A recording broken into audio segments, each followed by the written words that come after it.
बिहार में बीजेपी का शक्ति प्रदर्शन आज होना है। औरंगाबाद भभुआ में पीएम मोदी की जनसभाएं होनी है। गृह मंत्री शाह की चार चुनावी रैलियां आज होनी है। बीजेपी अध्यक्ष जेपी नड्डा की बिहार में वहीं 2 रैलियां हैं। तो पहले चरण के मतदान के बाद आज बिहार में बीजेपी का शक्ति प्रदर्शन देखने को मिलेगा। औरंगाबाद भभुआ में जहां पीएम मोदी की जनसभाएं होंगी, वहीं गृह मंत्री अमित शाह की भी 4 चुनावी रैलियां आज होनी है। बीजेपी अध्यक्ष जेपी नड्डा की बिहार में वहीं 2 रैलियां हैं। पहले चरण के मतदान के बाद भी बिहार में आज सियासी हलचल गर्म है।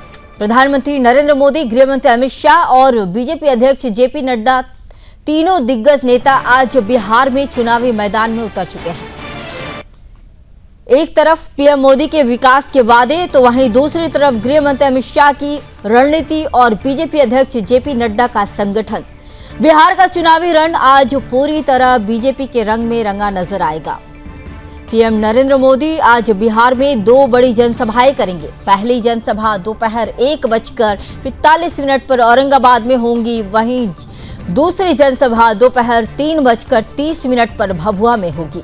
दोनों ही जगहों पर एनडीए उम्मीदवारों के समर्थन में पीएम मोदी जनसभा को संबोधित करेंगे।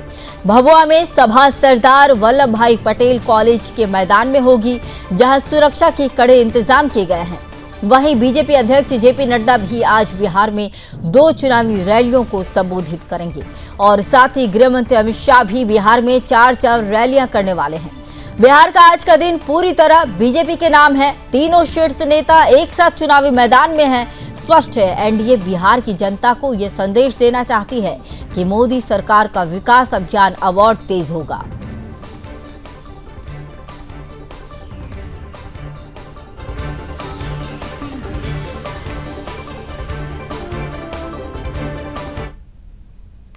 तो इसी खबर पर अधिक जानकारी के साथ मेरी सहयोगी मीनाक्षी जुड़ चुकी है। मीनाक्षी, बताइए कि पीएम मोदी की आज जनसभाएं होनी है और साथ ही गृह मंत्री अमित शाह और बीजेपी के अध्यक्ष जेपी नड्डा भी बिहार में 2 रैलियां करने वाले हैं।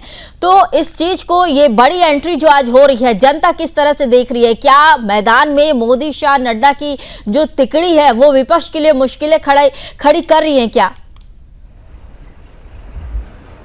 बिल्कुल, अमित शाह जो है वो जमुई, भागलपुर और पूर्णिया में जो है रैली करने वाले हैं और बड़ा उत्साह यहाँ के लोगों में, यहाँ के बीजेपी कार्यकर्ताओं में जो है देखने को मिल रहा है। अमित शाह उनसे जो है बात करने वाले हैं और उनको उत्साहित करने वाले हैं, क्योंकि फर्स्ट फेज की जो है वोटिंग हो चुकी है। तो अब पूरा फोकस जो है पार्टी का सेकेंड फेज में आ गया है। चाहे पार्टी आरजेडी हो या बीजेपी हो, जेडीयू हो, सभी पार्टियां जो है सेकेंड फेज में जो है उतर आई है और उनके जो शीर्ष नेता है, जो स्टार प्रचारक है, वो भी जो है सेकंड फेज में पहुंच चुके हैं। तो बड़े ही दिलचस्प ये 4-5 दिन रहने वाले हैं, क्योंकि 9 तारीख को प्रचार थम जाएगा। तो आज 7 तारीख है।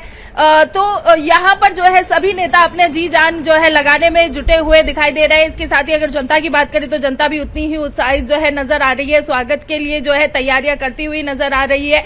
और कार्यकर्ता की अगर बात करें तो वो बड़े ही उत्साह और जोश से जो है भरे हुए नजर आ रहे हैं। बात करें प्रधानमंत्री नरेंद्र मोदी की, तो यहाँ पर जनता कहती हुई नजर आई कि वो बहुत महीनों से, जब से जो है घोषणा हुई है चुनाव की, तब से वो मोदी जी का जो है इधर इंतजार कर रहे हैं। तो बड़ा ही दिलचस्प जो है मीनाक्षी, लेकिन सबसे बड़ा सवाल जो कि मैंने आपसे पूछा कि तीनों जो तिकड़ी जो है वो विपक्ष के लिए कितनी मुश्किल खड़ी कर रही है वहां पर? सॉरी, आवाज आपकी नहीं मिल पा रही है मुझे। मीनाक्षी, मैं ये पूछ रही हूँ कि मैदान में जो तीनों दिग्गज जो उतरे हुए हैं, आज उतर रहे हैं, चाहे वो पीएम नरेंद्र मोदी हो या फिर अमित शाह या फिर जेपी नड्डा, तो इन तीनों की जो मौजूदगी है वहां पर, तो विपक्ष के लिए कितनी मुश्किलें हैं इन तीनों की मौजूदगी से? बिल्कुल, देखिए, विपक्ष के लिए मुश्किलें तो साफ तौर से देखी जा सकती है, क्योंकि प्रधानमंत्री नरेंद्र मोदी जब बोलते हैं तो विपक्ष के लिए जो है काफी बड़ी समस्याएं जो है खड़ी हो जाती है। जिस तरीके का सवाल अमित शाह उठाते हैं अपनी रैली से, तो जवाब देना विपक्ष को बेहद मुश्किल हो जाता है। और नड्डा जी की अगर बात करें, वो जिस तरह का प्रोत्साहन भरते हैं जनता में, कार्यकर्ताओं में, तो विपक्ष को जो है उस पर जवाब देना बेहद मुश्किल हो जाता है। फिर आरोप प्रत्यारोप आप संगीता जी सुनती है किस तरीके के निकल के आते हैं। राहुल गांधी किस तरह के आरोप प्रत्यारोप करते हुए नजर आते हैं कि उन्होंने इस